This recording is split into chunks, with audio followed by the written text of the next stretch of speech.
I'm really excited to introduce you to this new plot of land I've taken on, an agroecological project to experiment with ecological food systems, edible meadows, edible forest gardens, syntropic agroforestry as a demonstration to experiment and teach from, but most importantly to be a mother plot for propagating diverse edible plants as an incubator to then take out across the landscape in my design work.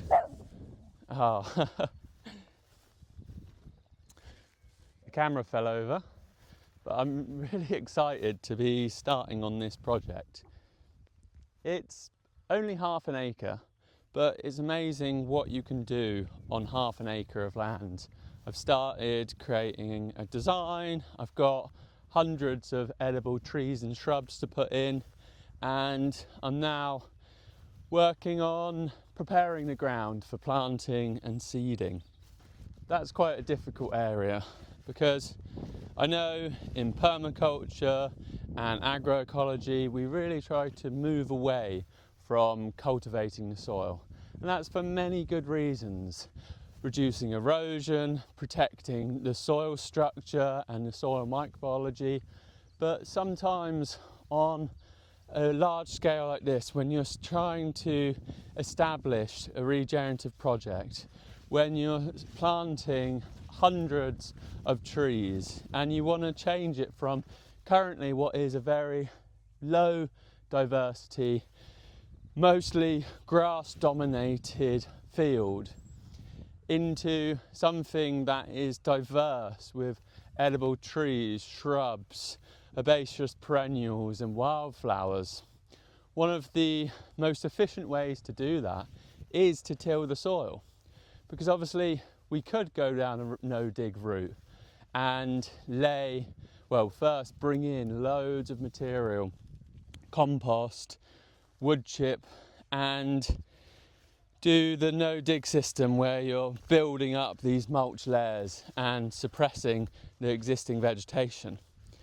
However, that's bringing in a huge amount of material, and I'm not sure I really agree with that. Maybe on a smaller scale, but on this sort of size, it's just impractical. I agree more with planting and then building biomass in situ. This land was previously farmed by the Apricot Centre, and right here on my plot they had pigs, and they've dug these fairly deep ruts into the ground. And without machinery, this would be a huge job to turn it into a productive garden or farming system by using hands rather than machinery.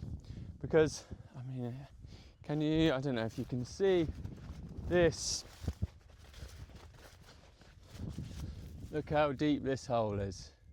It's really deep. The pigs were having a great time, clearly rutting around in there, getting roots and making mud baths.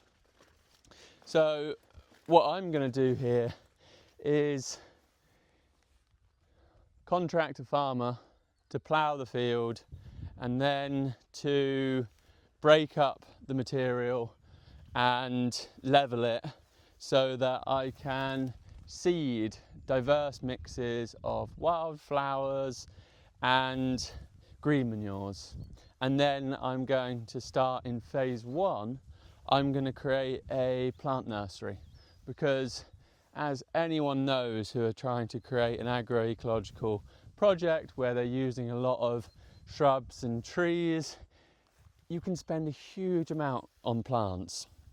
So one of the most cost-effective ways is to straight away get a plant nursery set up so that you can propagate huge numbers of plants, because in an afternoon you can take hundreds of cuttings and propagate them on and then plant them out, and that way we can create an agroecological project across this half acre without it costing a huge amount of money. So phase one, I'm going to focus most of my energy up here at the top of the plot, where it's closer to the access, and I'm going to, on about a third of the plot, going to start the plant nursery. I'm going to have a series of Syntropic agroforestry inspired rows where I'm going to plant all of my like personal collection of edible shrubs and trees and perennials. And then I'm going to have a space which is going to be marked out for a polytunnel in the future, but that has to wait until we've actually got planning permission. And then on the other 2/3, I'm going to sow I think this year I'm going to sow probably a diverse mix of annuals and green manure crops, because I haven't quite made up my mind yet on whether to bring in a digger and create varied terrain, create berms and low points and ponds, or whether to have it more of a level plot with a series of curvilinear paths that take you through edible forest garden, edible meadow demonstration areas. So in phase 1, I'm just going to set up the plant nursery up there and then sit on it and see how I feel about the design of the whole site and see how that evolves with my thinking.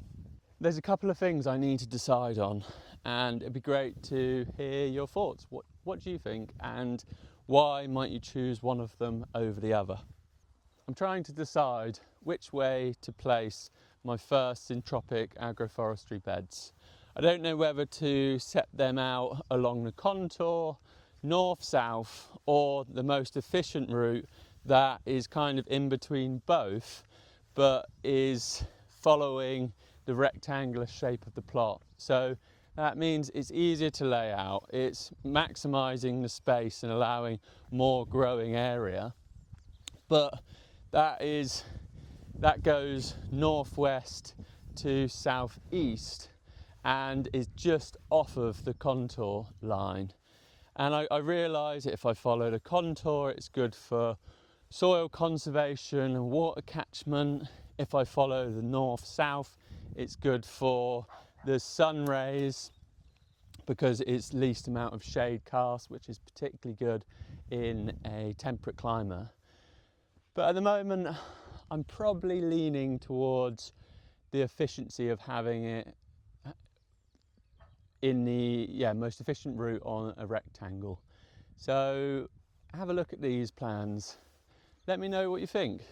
Should I either have it north to south, running up the contour, or should I have it running along the contour line, or the third choice, the most efficient route in a rectangle, to have it just off of contour and between the north and south line?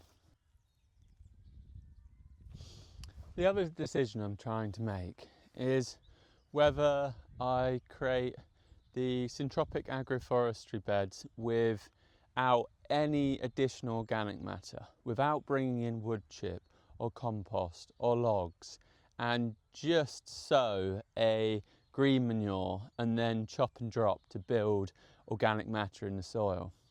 I think obviously it would be great for that rapid establishment and building the organic matter of the soil by bringing in huge amounts of material, but I'm not sure I want to follow that route, because is it sustainable to always be bringing in all of this organic matter to create gardens?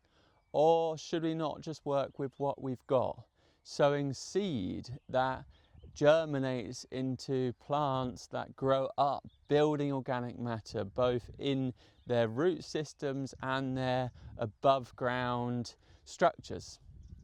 And so I'm not quite made up yet whether I should create the Syntropic rows and bring in wood chip for the paths and compost for the beds, or should I go down a route of having wide enough paths to be able to sow green manure and for the beds to be densely planted with both fruit trees, shrubs, and seeding in diverse edible perennials and annuals. Obviously, I believe it'll be easier to manage if I go down the route of bringing organic matter in, but I quite like the idea to experiment with such diversity of plant material. And one of the things I'm quite lucky in is I have a huge amount of seed. Unfortunately, my dad became unwell and had to close his seed business, and he gave me all of his seeds, which I have been donating loads to community projects, but I still have bulk amount. So this puts me in a really lucky place where I can experiment with creating plantings from seed. And that's what I'm going to do across the whole half an acre, is I'm going to experiment with creating edible plantings from seed, edible meadows, seeding into a syntropic system, and experimenting with how that evolves. For the last year, I've been helping on the farmland planning team to establish this regenerative farm. It's a part of the Bowden Pillars Future project, which is a rewilding project, a regenerative farm, and developing a eco-village for 100 people. And the regenerative farm is really quite inspiring in that we're experimenting on what can a farm for the future be like?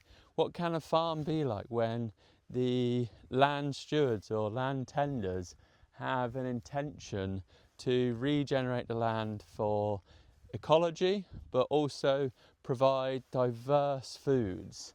It's also a place that inspires and has the intention to invite people onto the land. Every project here is going to be outward facing and is going to provide opportunities for people to come on the land, to learn, to be inspired, to connect with plants, wildlife and the landscapes we inhabit.